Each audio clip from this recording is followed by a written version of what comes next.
And joining us today, one of the top 155-pound fighters in the world, coming off a main event win over Anthony Showtime Pettis a few short weeks ago. Please join me in welcoming Dustin the Diamond Poirier.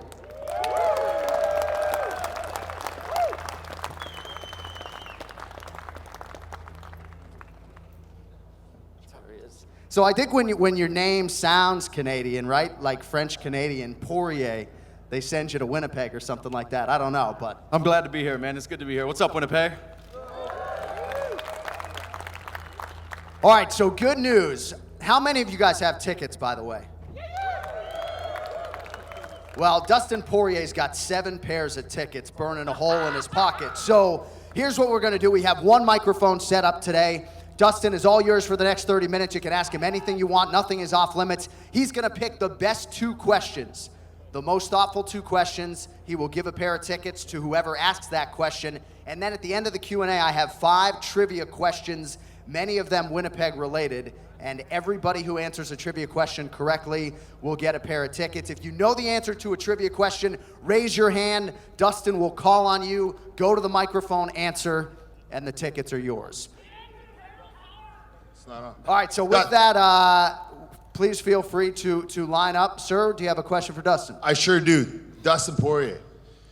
After Eddie Alvarez got shit kicked by Justin, why chase him now? You know he doesn't want to get positioned for the title. Why keep chasing him?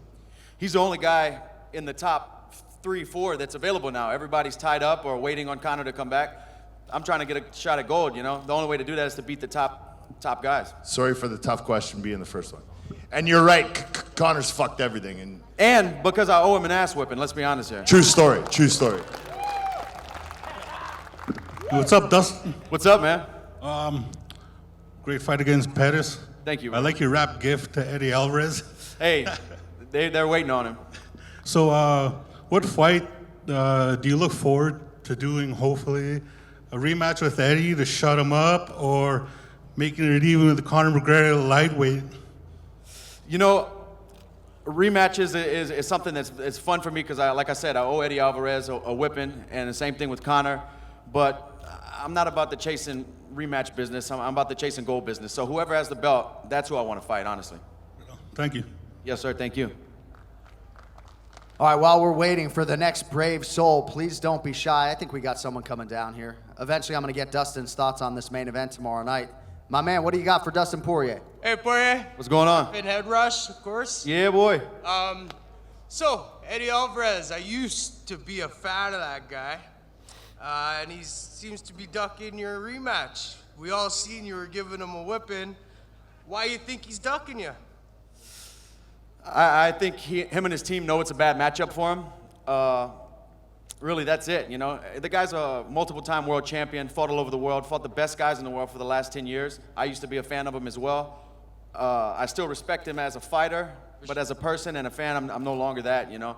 But yeah, I think it's a bad matchup, and he knows it. He got 10 minutes of it in the last fight, found a way to get a no contest instead of a loss, and he's trying to move on and not reply, not respond, not even talk about the fight, really. Yeah, 10 minutes of hell. Hey, come get some tickets, buddy. In the white hat, my man. Yo.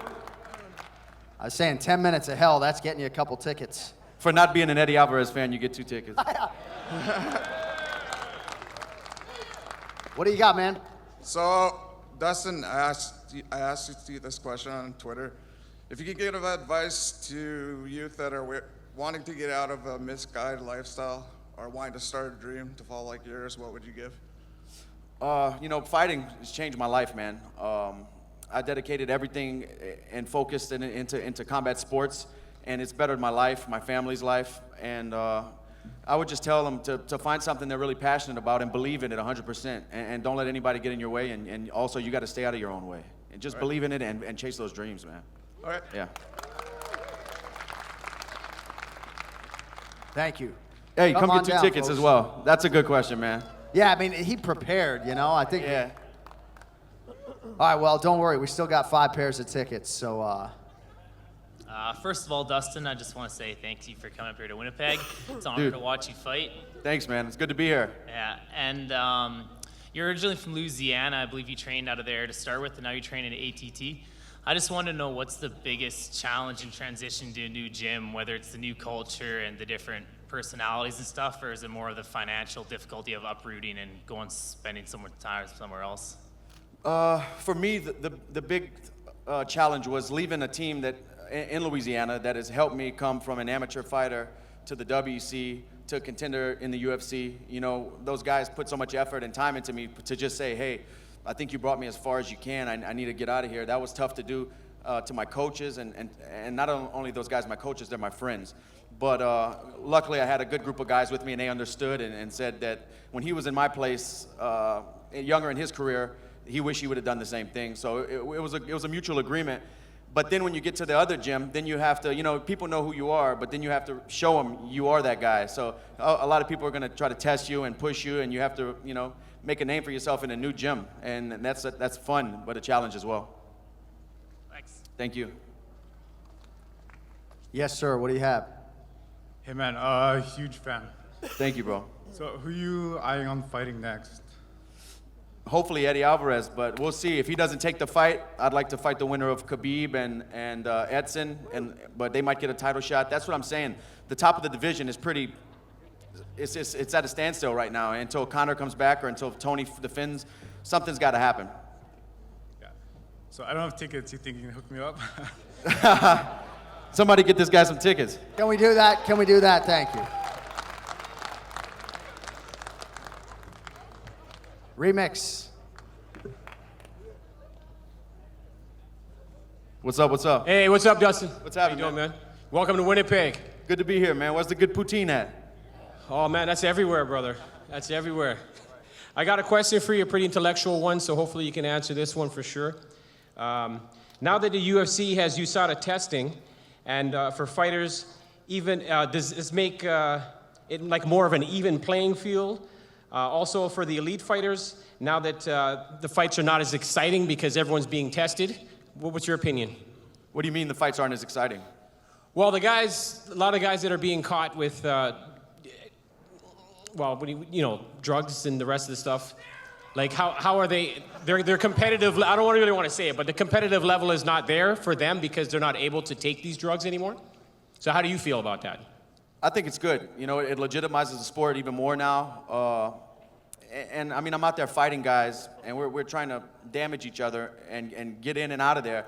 I don't want to be fighting guys who are on steroids because I've never taken that in my life. I'd like an even playing field, you know? So I think it's great for the sport. As far as the guys who are getting caught, I mean, I think there's still a roster full of very talented guys who are, you know, don't need that stuff and still put on great fights, you know? Tomorrow night is a great matchup, and I think both guys are clean, so. Yeah. Well, I appreciate it. Thank you. Yes, sir. Thank you.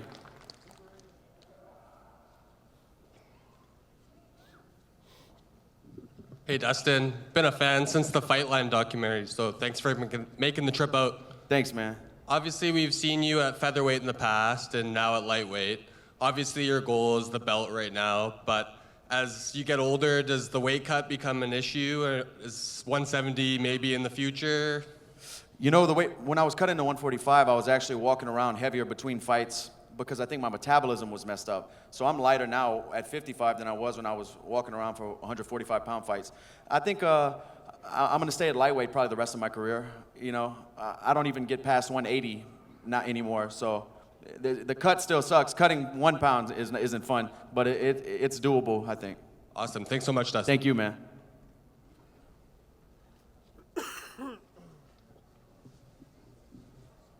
Hello.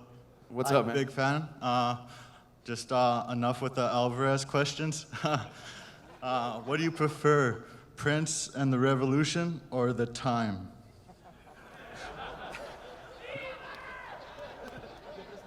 Prince? Yeah. Yeah? Yeah.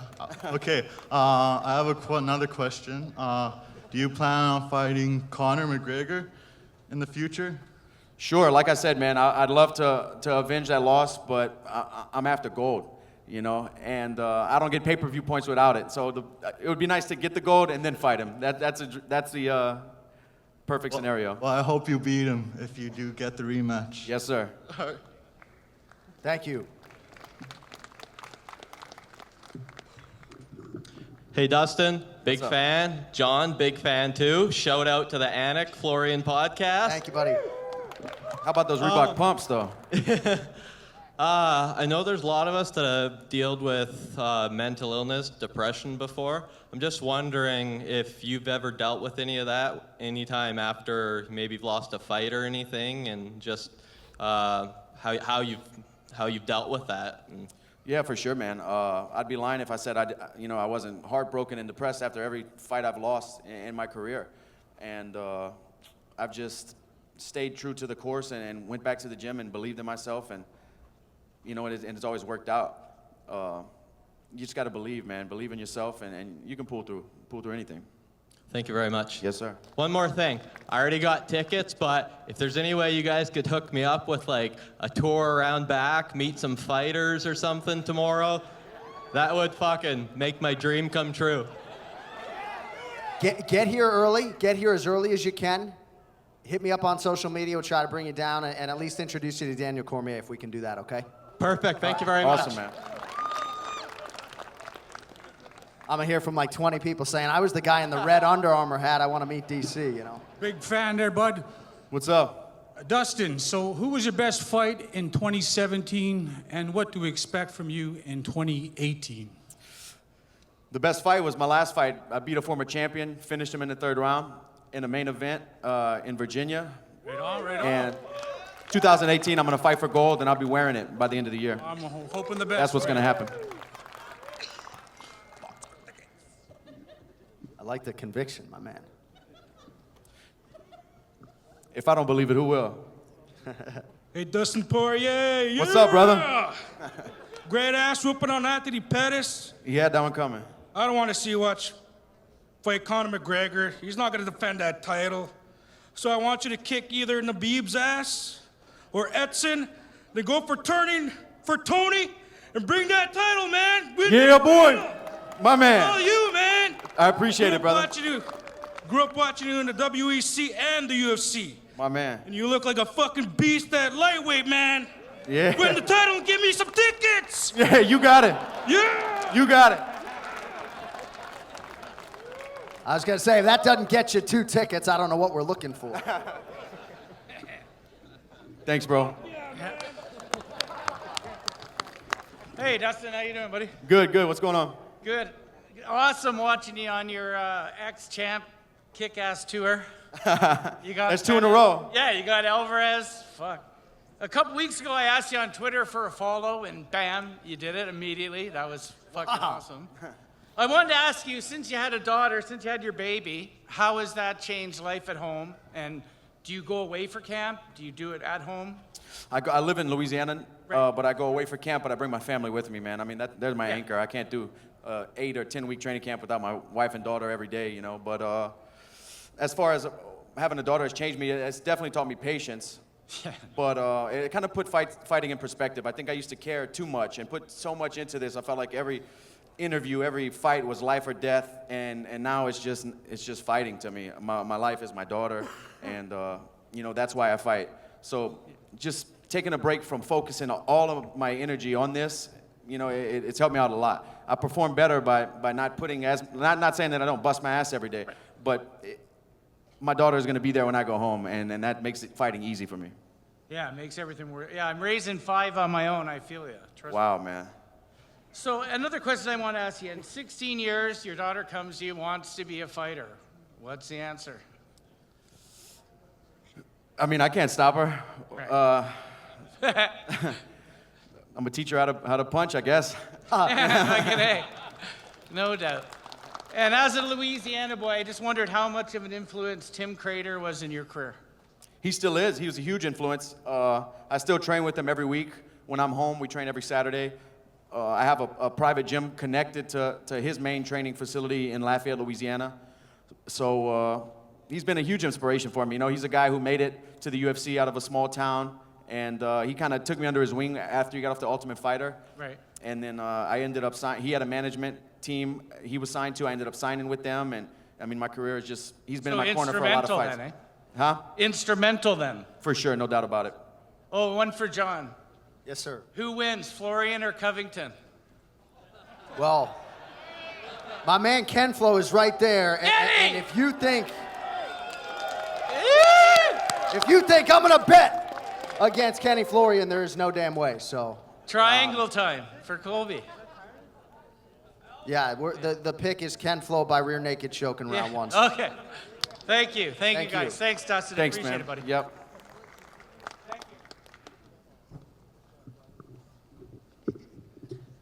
Hey, Dustin, huge fan. I know you keep talking about how you're going for gold, so I just want to ask, how do you think you're going to beat Conor McGregor? What's your strategy? Stay in his face, tire him out, try to bring him to the later rounds, make him uncomfortable. You know, don't stay in kickboxing range with him. So you think you're going to outstrike him? I think I'm going to tire his arms out and then outstrike him in the later rounds. Okay, well, I'm excited to see that. Yeah. Thanks, man.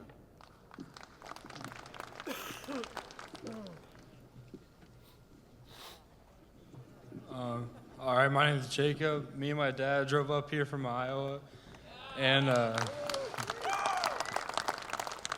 was gonna ask, when you fight for the belt, would you rather fight Tony Ferguson or Conor McGregor? I'd rather fight Conor for the belt. But like I said, man, whoever has it, that's the fight I want. You know. Yeah, we all know Conor doesn't want to fight anybody, but I'd love to see you fight him. Thanks, man. I appreciate it. And thank you guys for making the trip. We appreciate that. Yep. Come on down, fellas. Hey, Dustin, welcome to Canada. It's good to be here.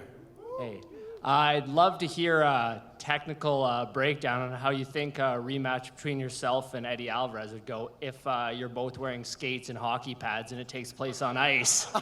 Well, I don't know if you saw the last fight. He looked like he was wearing ice skates in that one.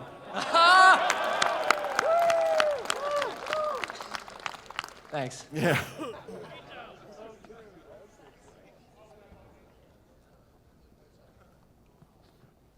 Hey, what's up, man? Just going for a couple of tickets with a question here. You mentioned somebody a couple times, and I'm just wondering for real. Do you think Khabib could really make 185? 185? Come on, that guy doesn't make weight. 185. It's sarcasm. He can't make 185. He can't make any weight. We'll see. We'll see here in a couple weeks. Thanks, man. I'm waiting for Vegas to put a prop out as to whether or not he'll make weight. You know, I think they would draw two-way action. I really do. Yes, sir. What do you got, man? Hey, Dustin, I got a few questions for you. I'm a huge fan of the sport. I constantly watch UFC videos like all the time. And like, as a fan of the sport, we constantly worry about the athletes, you know? And I'm just wondering, like, the UFC has made new weight cutting rules. I'm just wondering what you think about, like, should there be more rules about weight cutting? Because when we constantly watch those videos, we tend to notice that a lot of the athletes struggle with their weight cutting, and it ends up being bad for them. Some of them actually ends up in the hospital and stuff like that. Like, what do you think about that? You know, I think maybe more monitoring outside of camp, you know, leading up to the fight, monitoring the guy's weight slowly coming down. But there's the drastic weight cuts that are bad, you know, like people showing up 30 pounds or so over fight week. That's crazy. But I feel like over the course of 8 weeks, 10 weeks of a training camp, you can you know, diet down and train the weight off and then only cut a little bit fight week. I think we did at the last UFC summit, we did a thing with nutritionists and stuff, and I think 8% is safe. Good catch. Get the boys some tickets for that, man. Good catch. Yeah. I think 8% of your body weight is okay to cut without affecting your performance. So I think if they can kind of keep guys going that direction, you know, trying to focus on 8% fight week of weight loss, then that would be better for everybody. Okay, but it's so tough, you know, you can't make anybody do anything. I see. Thanks for that. Okay, my next question is to people getting knocked out. For example, like Michael Bisping fighting GSP. He gets knocked out, and like not even that long after he gets knocked out, he has another fight. How long do you think athletes should wait after getting knocked out before they're allowed to have a fight? Because like as fans of the sport, like we want to see you guys keep on fighting for everybody. We don't want to see somebody get knocked out and then end up in the hospital and then end their career. You feel me? Yeah, nobody wants to see that, man. But I think maybe there should be a mandatory time that fighters have to take off. The thing with getting knocked out and concussions and stuff, like a guy like Bisping, you can get hurt, get dropped in a fight, and the fight's over. You can get a head scan and all that, and there's no way to show you actually. There's no test for a concussion. There's just symptoms. And as long as you don't have brain bleeding or something, but they can't really. You can get knocked out in a fight, get a scan that night, and it comes back and says everything's okay. It just happened. Like Aljamain Sterling just, caught a bad one, and I'm sure all of his medicals immediately after the fight came back clean, So I think there should be a mandatory across the board. If you've TKO'd or KO'd, you should have to take like 3 months no contact or something. All right, man. Yes, Thank sir. you for that. Hey, thank you so much, man. Winnipeg playing hardball with these questions today, keeping you on your toes. What's up, man? Hey, how's it going, Dustin? Big fan. What's up, brother? Aaron. And Kanse, Miigwech. Welcome to Canada. Good to be I here. had a couple of personal questions. First question is, what made you go into MMA? And who do you owe your success to? And were you ever bullied as a kid? And do you have any friendly advice for kids that get bullied? Let me see. That was a couple questions together. Let me see. The first one is.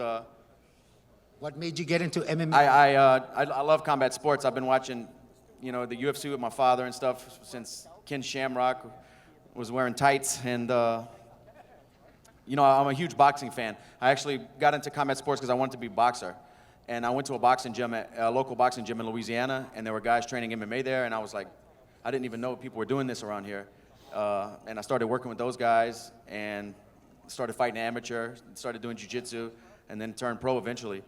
But yeah. You owe your success to? Myself. I push myself every day. And then the end of the question is, have you ever been bullied as a kid? And what friendly advice would you give to kids that get bullied? No, I didn't really. But I was definitely around it. I seen it happen and stuff like that. But I was never a guy. I always wanted to help out the person getting bullied, But same thing, man. Believe in yourself. Stay away from that negative stuff. Find you a good group of friends. Find you something that you love, a sport, a hobby, and then have fun, man. Just, you can't stop it. It's impossible to stop that in schools and stuff like that. But the way people react to it and continue their lives, you can definitely help them out with that.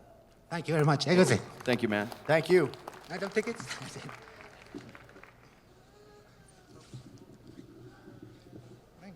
Thanks, buddy.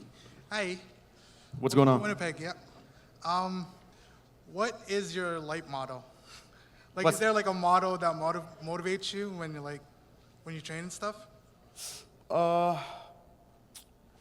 Now my daughter, and my family, but the motivation for me, man, is to just push myself as far as I can go to see how good I can be. I want to be the best. I want to go to sleep one night saying I did it and be a world champion. That's what motivates me. Awesome. Thank you, man. Thanks. Hey, Dustin. So I was wondering, what is your jiu-jitsu background like, and how important do you think it would be in a fight? I started doing jiu-jitsu when I was maybe 18 and competed a lot. I actually did a lot of gi tournaments, gi and no gi. I competed for years. And I got my brown belt back in 2012. And yeah, and I use it. I use it all the time. I use it to create space to get back up. Over the years, I've kind of transformed my fighting jiu-jitsu game because I was coming from Tim Crater's school, was competition jiu-jitsu, and I was kind of stayed on my back and lost rounds in fights and hunted too much for the submission.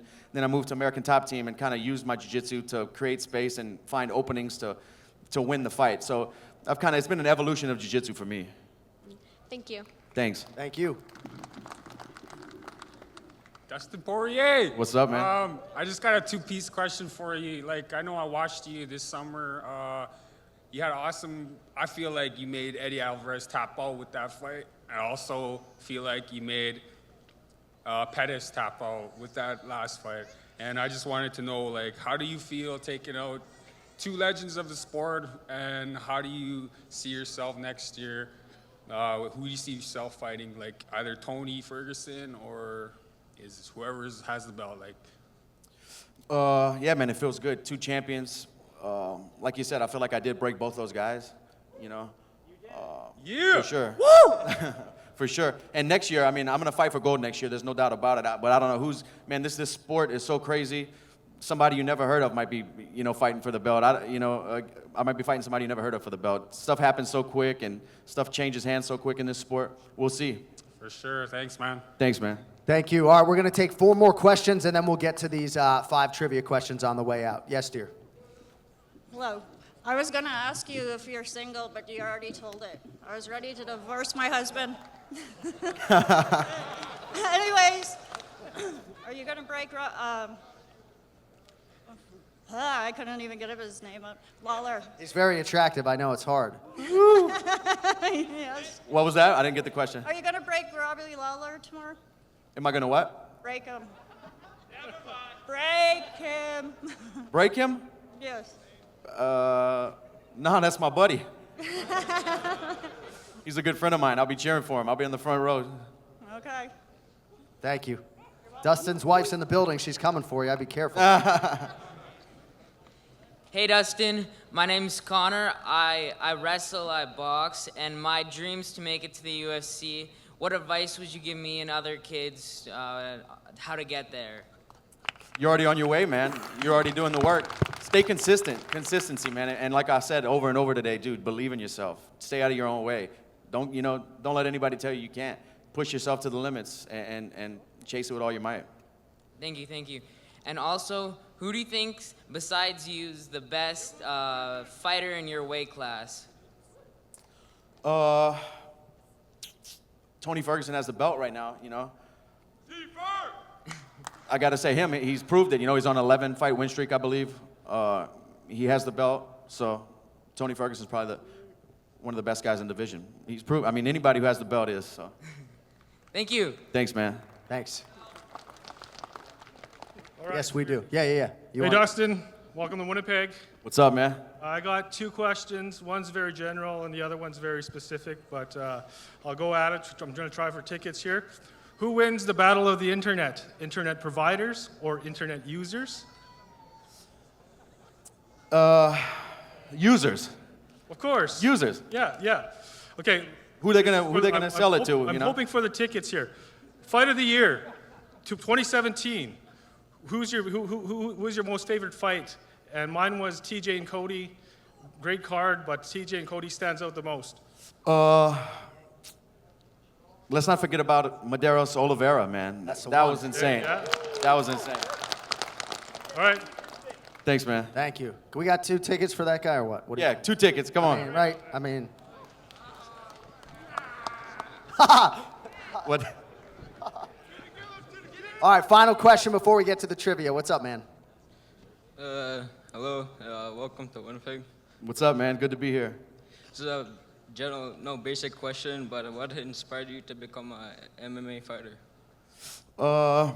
Like I said, I always loved combat sports. I wrestled a little bit when I was younger, but I wanted to box. I wanted to be a boxer. And I started training in boxing and then met some guys who were doing MMA, and then I started doing MMA. Well, I'm just looking forward to seeing you if you fight for the belt. Thank you so much, man. I appreciate it. Thanks, man. And thanks everybody who asked a question. All right, we got these 5 trivia questions right now. Do you have something, or are you trying to get my attention? No? Want some tickets? Oh, you want some tickets? Okay. All right, well, hopefully you have the answer to one of these questions. All right, so make it known that you have the answer loud and proud. Dustin's going to pick people out of the audience. All right, first question. And if you're at this Q&A and you don't know the answer to this question, I'd be surprised. When was the last time the UFC was in Winnipeg? 161! Whoa. Dustin, put these Winnipeg folks in their place. They can't be shouting out answers. Right here. Yeah. Can you, Yep. Nailed it. June 2013, UFC 161, Evans versus Henderson. All right, try to raise your hands and not shout out the answers here. Getting a little bit more tricky. How many current or former UFC champions has Dustin Poirier defeated in the UFC? Right here. Remix. 2 is the correct answer. I'm told we're not giving him a win for Eddie Alvarez. That's a no contest, they're telling me. So Anthony Pettis and Max Holloway, the 2 former champions. All right, next up, how many finishes does Dustin Poirier have? Yeah. Oh, they gave the tickets to the wrong guy? Can we get remix some tickets, please, right? All right, how many finishes does Dustin Poirier have at 155 pounds? A lot of featherweight wins. We're not talking about those. Finishes at 155. Yes, sir. That is incorrect.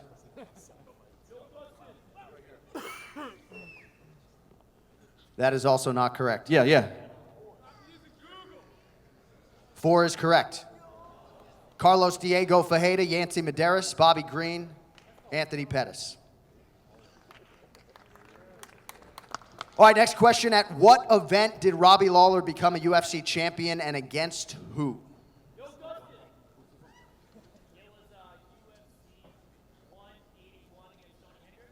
Nailed it. All right, and our final question. What event did Rafael Dos Anjos become UFC champion and against whom? Did he already get tickets, yeah? Yeah, I think. Up here, UFC shirt, black UFC shirt.